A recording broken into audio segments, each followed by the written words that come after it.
This is Propulsion, the podcast where we dive deep into the nitty-gritty of taking your business and your practice to the next level. Whether you are an entrepreneur, a franchisee, or a financial planning pro, you are in the right place. We're talking the latest tech, best practices, and expert insights, all while keeping it real and entertaining. So grab a coffee, sit back, and let's get ready to blast off. I'm your host, Francois du Toit.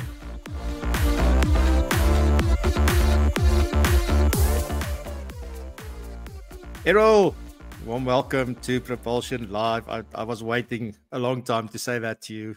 Welcome, nice to see you. Yeah, good morning, Francois, and good morning to everyone online. I've seen some very familiar names, so it is actually great to connect again. Fantastic. And I just noticed we both blessed in black, so fantastic. You just fit right in, Errol.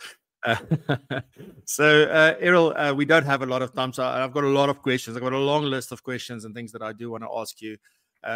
Just tell us a little bit, where's Errol? What's Errol been up to? What's happened in Errol's life? And just give us an update on the life of Errol at the moment. Okay, Quibus, I think a good place to start is in 1977. That's when I wrote Matric, so that was many years ago. And when I had to do something following Matric, and my father said, you must go and study, and I refused to go and study. And because I was fairly good at phys ed, I then enrolled at a phys ed course and became a teacher.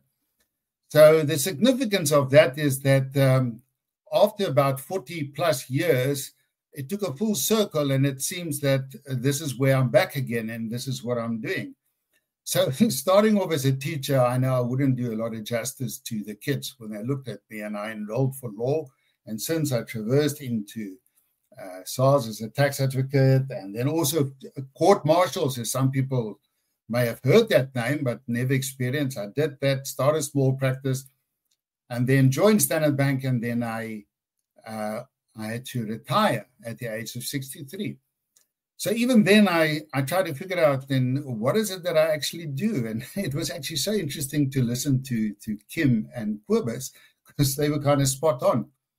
So I took a 2-year sabbatical, and I said, figure out what is it really that you want to do? And it always comes back to the same thing as what you enjoy doing. So I took a full circle, and I actually went back to teaching. So yes, today, I will be doing seminars again. I started writing, doing academic articles, and I will be doing some consulting, but mainly focusing more on the seminars. So, with other words, back to teaching. Yeah, it's amazing how often things come full circle, and you go back to the thing where you started. That's happened to me a couple of times as well. So very interesting. Errol, many years ago, you once gifted me a copy. I think you and I can't remember. It was when we sort of crossed paths at Standard Bank, and you gave me a copy of your previous book, which you wrote many years ago, on estate and financial planning, and that book still lives on my shelf. It's full of case studies and all sorts of things, because one of the things that I've come to know you is that it's very practical, right? It's not just theory. It's like, let me show you in practice how this works. But how was that book received when you published that? Because it's been around now for quite a while. Yes, that was quite interesting. I never expected that. It started off about 13 years ago. I was living in Dahlstrom, and I really was figuring out one of the stages, what is I'm going to do. And it was November. And if you haven't secured contracts for the next year, you actually have a problem if you're in my kind of business. So I sat down and at the Dahlstrom Inn with 2 beers and a packet of cigarettes, and I just committed what I knew back to memory. And so it started. So I actually did that book, and then thought, well, just launch it and where it sticks and where does it go with it. And I was absolutely amazed that even today now, many universities are prescribing, recommending, and from graduate, postgraduate level, and also to the master's level. And then I tried to figure out, and I spoke to Wessel and said, what's happening here? I don't get it. And I think the success is to integrate. And you talk about comprehensive financial planning, you talk about holistic financial planning, but the integration, and that to me was profound, because then I discovered more or less what is the advice that people are looking for, because advice is a very elusive concept in our industry, and how do you get paid? So integration means if you take one financial product, because we're dealing with financial products, which is cash flow, you take one financial product, take one like a voluntary purchase annuity, your Section 10 Cap A in the Income Tax Act, where you get the exemption. And you take that and you look at it from an income tax point of view, a capital gains tax point of view, you look at it from a state aid point of view. How do you value such a thing in the event of death, and can it be valued? And then you take it to, can you implement that in a trust, and how do you deal with it in a will? Now that is integration, and that is the difficult part. So when you look at the financial planning handbook, I mean, I call financial planners polymaths. I mean, you must be so knowledgeable to know all of it. And it's all these various disciplines and law, taxation, and cash flows, and to integrate that is the real challenge. And if you can do that, I think then you're into the sphere of financial advice and distinguishing yourself from an attorney and an accountant. And I think after many years, I think that was it. And that is what is working. So to the extent that University of Free State now, we're in the final stages with a book. I'm going to develop a course on it, a short course, CPD and accredited by the university. And I'm going to add an investment element to the book. So that will be then the 14th edition on that. So I'm actually amazed, but it tells you what is the need out there. And I think that's what I learned from that, Francois. Yeah, it's brilliant. I love the way that you explained the integration part, because I think that is also what was maybe missing in my understanding. Because it is always, I always say, like, got to bring all these things together, but I never had a word for it. Like you can see, I'm from the Free State. But really, and I think you hit the nail so on the head, Errol, because and then the question goes again, you know, like it's so, you've got to be so careful around what you call yourself. You know, what do you profess to be? Because there's what you call yourself and there's what you do and then what you are able to do. Those things are also very, very different. And I think it's such an important thing to know that it's about integrating all of this knowledge and the expertise. And then also sometimes, you know, you understand something in one particular way, but then you find out that SARS interpretation is completely different. And then there's a whole new can of worms. And you only find that out through practice often. I mean, but I know you as a trust guy. I know you as a tax guy. I know you as an estate planning guy. Like that's in my mind, Errol Meyer, that I know, right? Because you gave me a few heart attacks back in the day. But now you decided to go into this world of business financial planning. So I'm really curious to hear from you, like what sparked that, you know, to go into that topic now. Yeah, I gave it a lot of thought. I mean, doing these long walks on the beaches, that's when I do my thinking, or I phone Marius Botha and we debate the issue for an hour or 2 hours.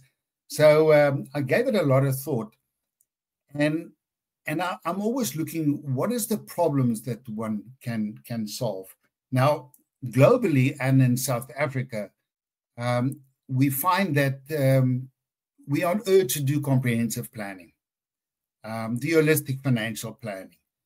But yet predominantly we focus a lot on investments, even to such extent that the risk profiling is so closely associated to investments, where in my book I say it's actually not so. It's a legal concept and is very much well and alive when it comes to business financial planning. So first of all, business financial planning is a part of estate planning. But to me, it's extremely valuable part of it, because it's actually the center of estate planning, and it just encapsulates and completes the whole financial planning spectrum. So, you know what? I read a book written by Peter Thiel, many years ago, and he started up the business PayPal with Elon Musk. And he said in that book, what is it that everyone knows, but no one is doing something about it? And to me, that was business financial planning. I said, well, let's expand it a bit and let's look a little bit broader at business financial planning. What does it actually do? What is the value that you bring to the table? Now, in South Africa, I think it's actually very important because what you are doing is you are planning to keep an economic unit alive. Let's say like a farmer or a family business. If you can do that, you secure employment. Seems to be a challenge that everyone is grappling with in South Africa. It even goes further. If you can ensure that the business unit remains intact after the death of a founder, then what you are doing is you are creating also taxpayers. So when you look at it from a bigger perspective, it does make a lot of sense. And especially after the COVID, I mean, it's the family businesses that survive. Now, that being the case, it actually makes a lot of sense to focus on business succession, and I call it business financial planning, and I want to call it business insurance. Yet, the final point, insurance, assurance, plays a fundamental role because you know what?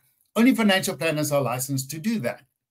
So you get your accountants and you get your lawyers, they're all involved in succession planning. And often you find that they're moving chess pieces around the table because to solve the problem is to create liquidity at the right moment in the right entity. If you can do that, then you bring a lot of value to the table. And this is exactly what business financial planning is. If you can create liquidity, because once you create liquidity and you've got cash available, you solve a lot of problems. My book has got plenty of examples of that. So here goes. Life insurance is underrated in the professions, comparing to accountants and attorneys, and even we underrating ourselves. I believe we don't claim that value that we create.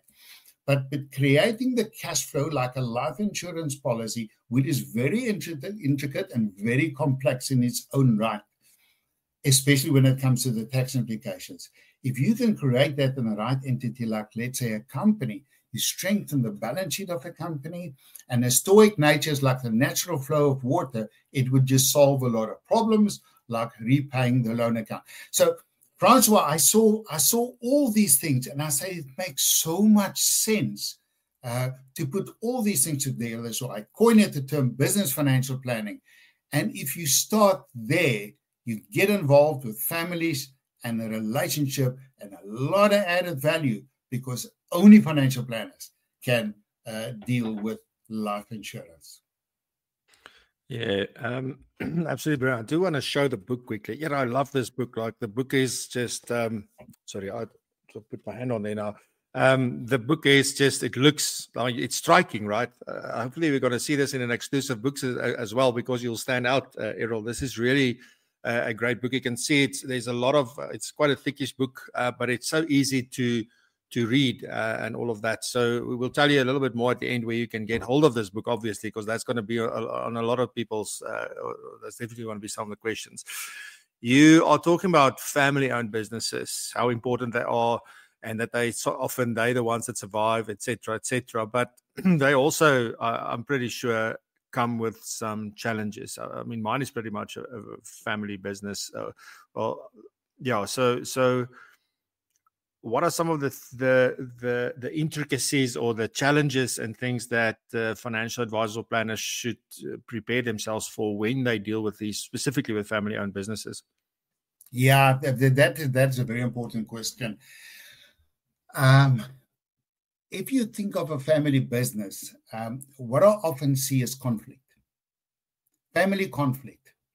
And this is what one tries to solve.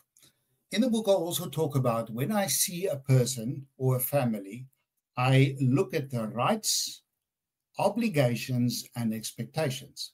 So rights are your legal rights to maintenance, the right that your husband must look after you. And there's a whole lot of legal rights comes into play. But the point is, they're all prone to a family conflict. Now, some people will know I used to tell this story. I think it was also at the Refresher some time ago. But in my book, I talk about the Kentucky Fried Chicken, who people sit around the table and they're waiting to share in the 21 pieces. And if you've got a family of mine with 5 daughters, then there's 7 people who's got to share, and each one is going to equal share of 3 pieces. And everyone is happy atmosphere. And think about succession planning. You're going to share your assets and to your family members. But when you dip in that bucket, it's all about the rights, obligations, and expectations that each one has. Because mommy promised this, the drumstick to the child, etc., etc. And then comes in the unwanted heir, and that I call SARS. So the first heir to estate is SARS. So you've got to take that person into account. So he goes to the bucket, he dips his hand in the bucket, he takes the chicken, and there's 14 pieces left. What do you expect? You expect conflict amongst the family members. And how could you not see this coming? And this is what it's all about. It's about the family dynamics. And if there's a shortfall of cash, for instance, you've got to calculate capital gains tax on the estate. You've got to take it out of the estate. Those rights, obligation, and expectation, how does it pan out? And that is exactly what a financial planner or in a business financial planning sphere is supposed to do, is to go and calculate. And we often are misguided, I believe, that we think financial planner, because one chapter deals with trust and one with taxation, you becomes a trust and a taxation expert. No, what you need to know is how does all of this actually fit together in the bigger scheme of things. And I always say the primary job of a business financial planner is to go and find out whether there will be a liquidity shortage. It's only then that planning can start. So we take the first step and we play actually a very, very important role.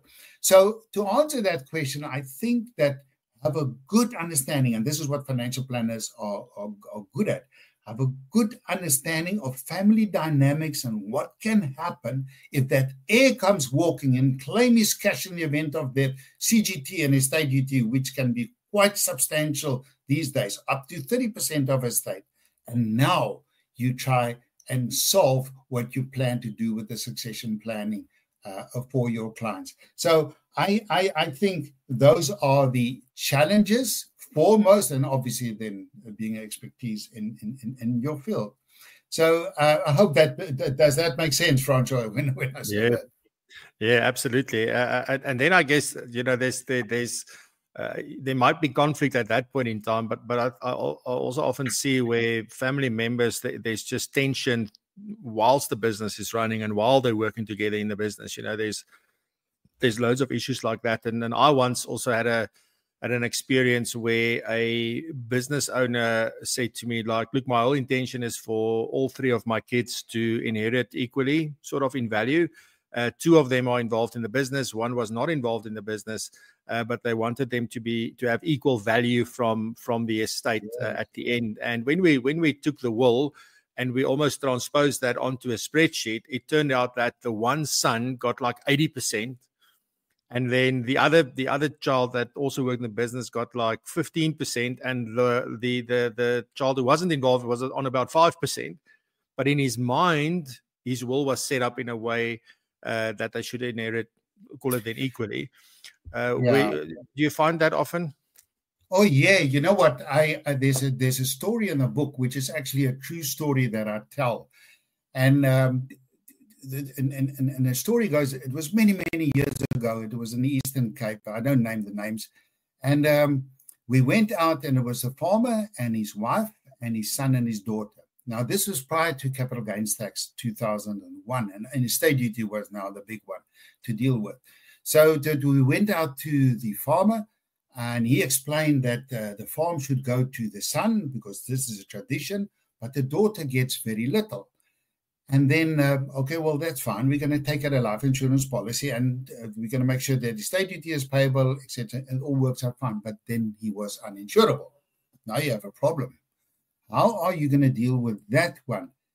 And it eventually ended up the meeting that the farmer was trying to explain that it's very risky to give the farm to the son, and he can give the wife the usufruct, but it's very difficult to look after the daughter who's studying then to become a teacher, and because there was no life cover that he couldn't get, and that created a conflict. So the mommy started to cry, and the farmer, he has no idea how to deal with his emotions, and he got upset and angry, and then the messenger of bad news was the financial planner, and he got the brunt of it. So it was very difficult. So then one had to sit back and think, how do you solve this problem? And in the book, I tell the story what actually happened and simply ask, Mommy, how's your health? Oh, things changed all of a sudden. So the solution was once again with life insurance, creating liquidity, not when the father dies, but when Mommy would pass away. And that insurance policy would go to the daughter. So now you talk about value and say, how much? Well, let's say the farmer's worth 10 million. Must the insurance be 10 million? Nope. This is a story about fairness. And fairness is, if you can explain it and educate that the farmer's 10 million is a risky investment, but life insurance of 2 million, for example, is less risk, it's more guaranteed, and it's certain. So it was a story about fairness. So you don't have to divide it equally. I think that is it. But the value and the opportunities in life. So I tell that story and I go in a lot more detail. That was absolutely profound. I remember this up until more than 5 years ago, how that panned out. And you know what the end of the beauty of that is? When people got a common challenge, farmer, the wife, myself, financial planner, when they have a common purpose and they solve that problem, relationships are cemented like that, because people who go through hardship together has a special loyalty amongst them. And once again, it was the financial planner with a pure life insurance policy that did that.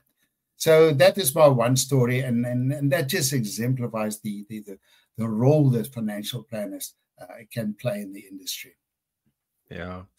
I just love that. I can ask you 10 more questions around that, but let me ask you this. So I know when it comes to business assurance, like often when we did presented courses and so on that, we would find that half of the people in the room are doing business assurance and half of them really would like to get into it. And obviously it's hard to break into that market sometimes, depending on the environment that you're in. But are there maybe any common myths or misunderstandings about business financial planning or business assurance, business succession planning that you think advisors should know about? Yeah, absolutely. I'll give you a one line on that. Learn how to frame properly. If you can frame the problem from a different angle than what you taught and trained, it will go a long way in solving these problems and promoting. Now, here, let me challenge you. When you look at business financial planning, now I'm not dealing with the investments, the asset replacement, repayment loan account, and preferred comp and those deferred comp. Those are all investment related. So I'm not talking about that. That to me is not the real business financial planning. The real business financial planning is only one product. It is a life insurance policy with no life cover, and it's either key person, contingent liability, or buy and sell. So when you look at this, and it's just the intention that changes, to purchase the shares, is to recover for the losses of a key person, or is it to create wealth so that eventually surety cannot be acted upon, in other words, to repay the creditors. The unique feature and the myth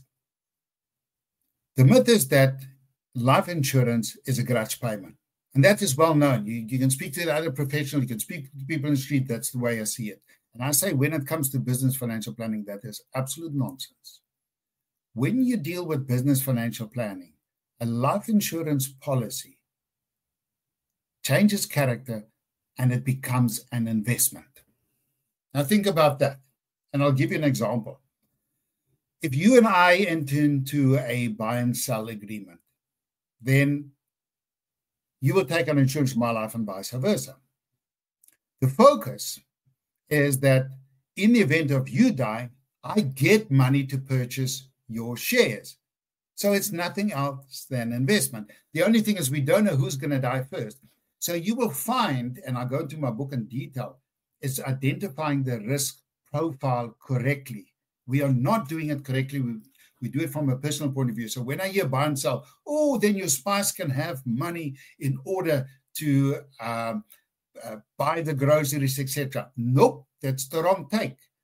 The correct take is, I want funds available in the event of your death to purchase your shares. Now, I can go into detail, which I'm not going to do now, but from a risk and a tax profiling concept, this is the way to go. So let me give you another example how you can actually play to, in a very nice way, the greed of people. So this is a true story. It happened in Cape Town. Well-known people in South Africa. They appeared on Netflix. So and there were 4 shareholders, and the financial planner was talking to them about the so-called contingent liability, which a name I think should change, but contingent liability. So they were contemplating, why should they do that? They've got monies, etc. And we explained about the surety. And then I thought, let's focus and reframe it and talk about investment. So I told the 4 shareholders, well, this is the way it's going to work. Each one is going to take a life policy to the value of the debt that has to be repaid, call it 5 million. And I said, but look what happens. There are 4 of you. The first person who dies, because each one has a policy life, the company gets that money and it repays the creditor, which means that the value of the company increased, which means that the value of all the shares, even including the deceased shareholder, increased. I say, you know what's the challenge? Just don't be the first to die. Now that in a nice way, you play to the greed. And then you can work on probabilities. Say, well, just think of your businessman. You think about it. There's a 25% probability you're going to die. But the point is, it creates value. And if it creates value and it mushrooms in the right entity, you've got lots of options. Surety is just one of them. So reframing it and looking at business financial planning and risk policies as an investment, not only will you become tax compliant with all the challenges we have, but it resonates very well with clients out there. So that is the one myth that I'd like to debust, and I make a lot of that in my book, Francois. Yeah, fantastic. Thank you very much, Errol. Then as we're winding down, I want to ask you, you did talk about lawyers and accountants and so on and so forth a little bit earlier, and that they're always involved in succession planning for businesses, etc. So I think two questions. How important is it for us to collaborate with those professionals? And also, how do we build connections with those professionals? Because we all know someone, but we don't necessarily want to work with them. So where do we find the right people to work with and to collaborate with, if that is what we should be doing? Yeah. First of all, we must identify who's got a common goal, and with that, call it the accountant and the tax practitioner and the lawyer and yourself. There must be a common goal working towards. But what is important is that each one must be able to identify his role. Too often, financial planners are taught that it's their role to look after the tax aspects. I don't believe that's quite true. You need the factual tax information that's quite correct, the material considerations relating to a product like a retirement annuity, tax-free investment, life policy, deemed property, etc. The factual information you need to know. But that is also where the limits come in. Now, let me ask you what has happened in the industry so often, just to illustrate it, how valuable this trio, I call it a trilogy. So this trio can work together. I can ask you the question that with the company-owned policy, with the key person policy, which is a genuine one, should I claim the premium as a tax deduction or not?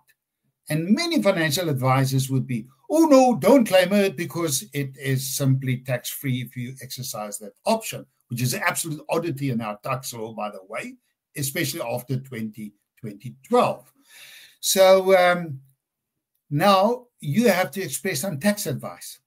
Now, I have a very simple rule. Why give advice if you don't get paid for that? So the financial planner should focus in this role with the other accounts auditors. What is it exactly that he does? He can give the factual information, but as to the deduction of that premium, as an example, Perhaps it's true that a general rule that don't make it tax deductible, but it depends on the risk profile of the company. But that is the job of a tax practitioner, because if he gets that wrong, there could be penalties, but if it's a tax practitioner's opinion, penalties are waived. Why would the financial planner? So you have to find those people that have similar thoughts, but each one knows clearly where does he come in. So from a tax aspect, that would perhaps be the accountant whose systems are geared, and not the financial planner, but to point out to the accountant. So very much they're working together. But the beauty is that the financial planner stays in control because he's the one with the solution. He provides the liquidity. Only he can advise on financial products, not the others.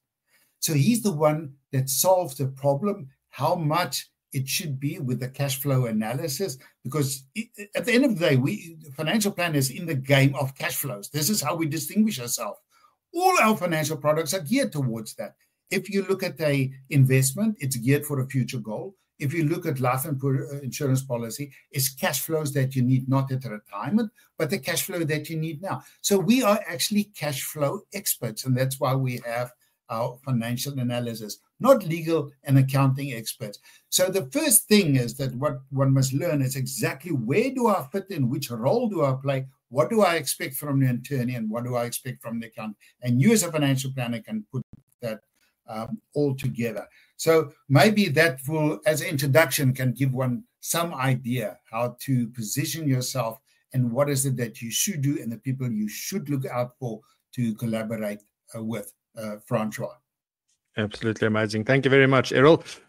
So that a whole lot more in Errol's book, Business Financial Planning. Errol, again, this looks absolutely crazy. I was thinking, like, when we did the thumbnail for today's episode, I should have had my other serious picture with yours, because we would make a big impact in the world, I think, with the two of us looking like that. But thank you so much, Errol. If people want to get hold of this book, where do they get it? Like, where should they go, and what's the details? Yes, yeah. You can go to my website. It's www.errolmeyer.co.za. You can go to the website. You can order it there. The whole intention was a soft launch. Next year will be the hard launch, and then maybe distribute to other publishers.